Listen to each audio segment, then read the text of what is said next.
It's me again, in my lab, but I'm not Fran. Now today I don't want to have a look at these. That was the one that I did the test on before. I don't know whether you can see the hole size in that one. And now I want to try a stonking great big one. Same test, much bigger hole. So let's find out how much inductance this piece of wire has got. And it will be different to what it was on the previous video, because that's what it's like. Oh, 2.8, no, call me a liar, it's exactly the same. Right, let's put this through the core. And it's gone up to 3.7. It doesn't really matter where the cable is in the core, whether it's close to the magnetic material on one side, whether it's dead in the middle, or whether it's close to the other side. It makes no difference. I thought it might with the leakage, with the magnetic field leakage, but it doesn't seem to make any difference. So there's half a turn, and I'm going to freeze that and do exactly the same as last time. I'm going to feed it through.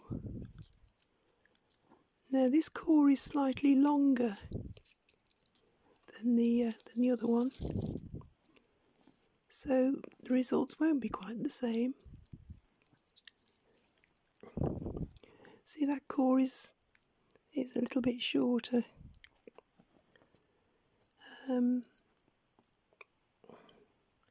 So now we got 1.5 turns. We got up from 3.6 to 6.7 microhenries. These are far more effective than those ferrite rings.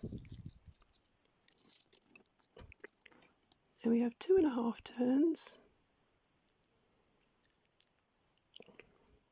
and it goes up from 6.7 to 11.7 microhenries.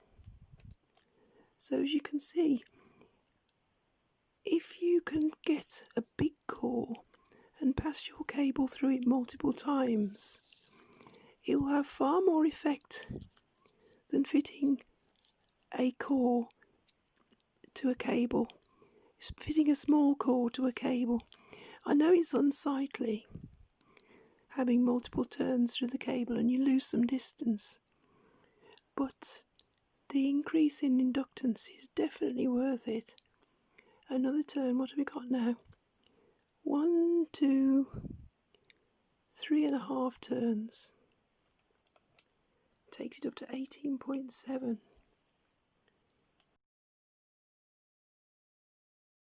I won't be able to get so many turns on this. Oh dear. 18.7. Now we've got 4.5 turns. It goes up to 27.9. It's getting useful.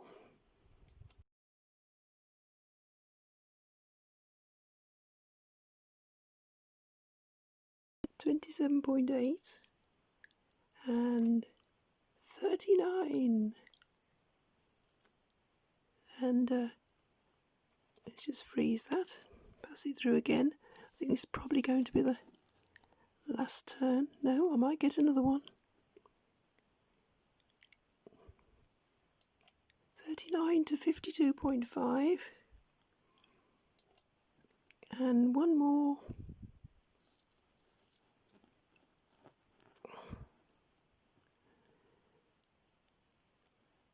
No, I guess this will go to about 70.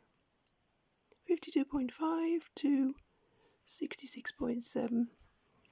So we've got 1, 2, 3, 4, 5, 6, 7.5 turns, and it gives us 68 microhenries.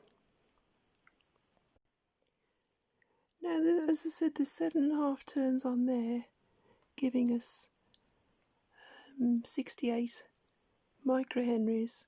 Now, smaller core, I was able to get 9.5 turns on that one, and it was 75 microhenries. So it looks that, okay, you've got more turns on the small one, but you use the same amount of wire. It almost seems as though the amount of wire is what's important. With the smaller core, you don't use so much wire, but you have to pass it through more times. But in any case, I wonder if I could pass that one through an extra turn just to make them more comparable.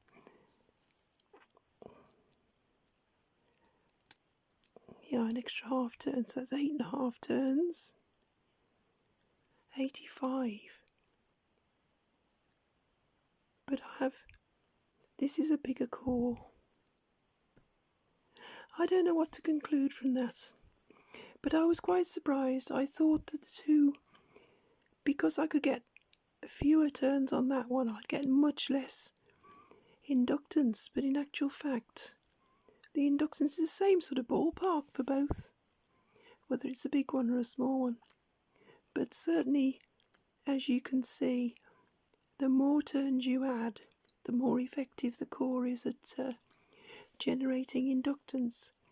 And it's inductance that we need to kill those nasty sproggies.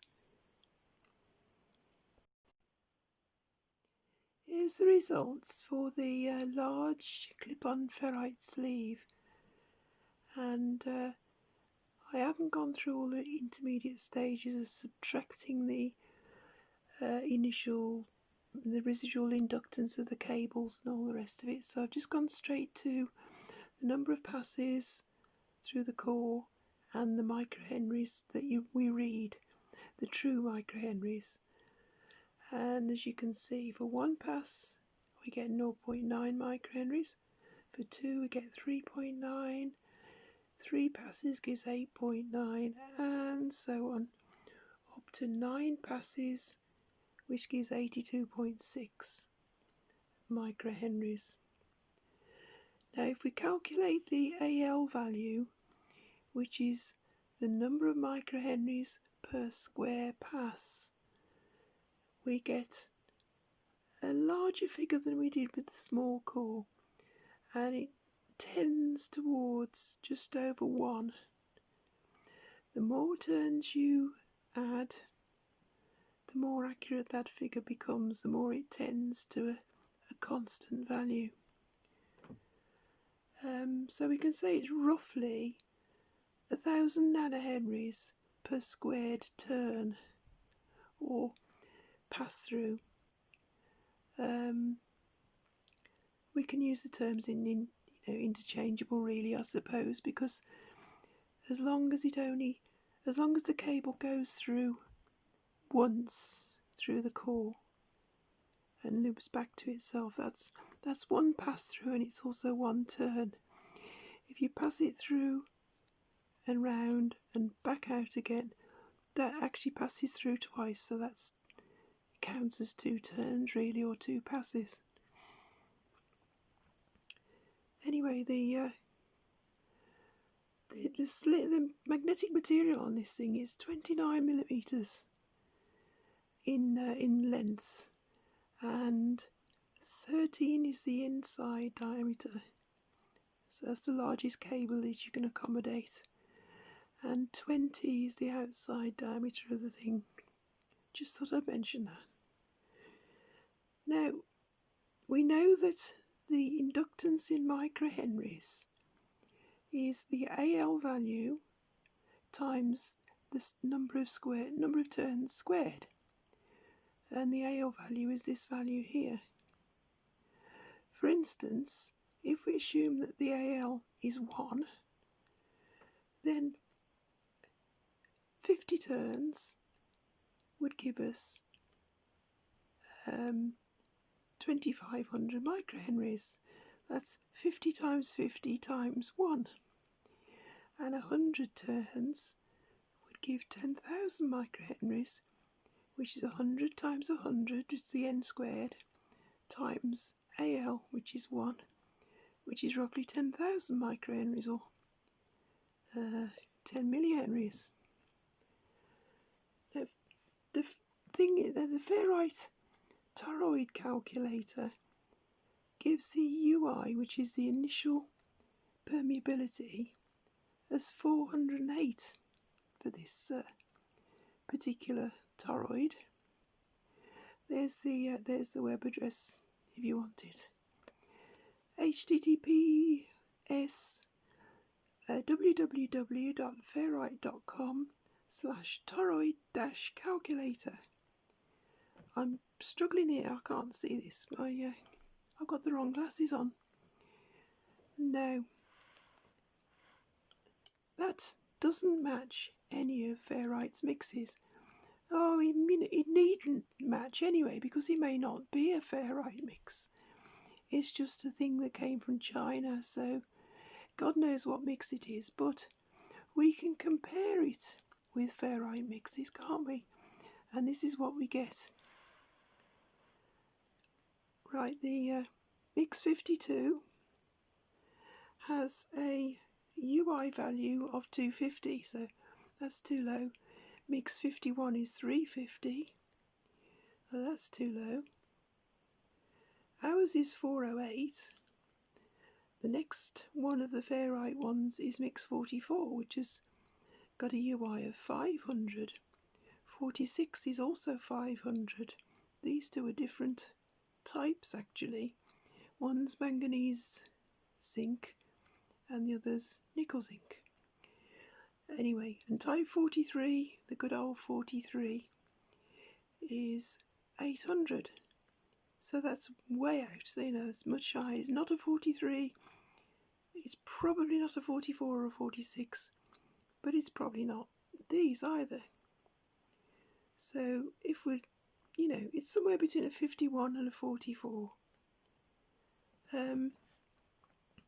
Now, I miscalculated slightly because these cores, they actually have a step which is designed to accommodate the core in the holder. If I can sort of show that, see that little step there, the actual ferrite there, which is what I measured. No, it's not going to focus. Anyway, the core there is slightly longer than it is there, and that's to do with fitting in to the little clips here on either end, and there's a clips there as well. That means that this focus, that length there was 29 millimeters, but that length there, the actual mating surface of the ferrite, is only 27 millimeters. So which value do we take? I've tried to draw that there. 29 millimeters for the whole thing, 27 millimeters for the mating surface. So maybe we've got to take halfway between those two values. Anyway, if I take the 27 millimeters, because that's the magnetic circuit is through that bit only, this is extra. The trouble is the turns go through that, but the magnetic circuit is only this. So which one do you take? Anyway, if I recalculate it for 20 by 13 by 27, I get a U value of 438, which is higher. It's getting towards 500, but it's still a bit low. So I still don't think it's a 44 mix. So we don't know what it is really. It's just a unknown Chinese ferrite, but it's useful. These are useful figures.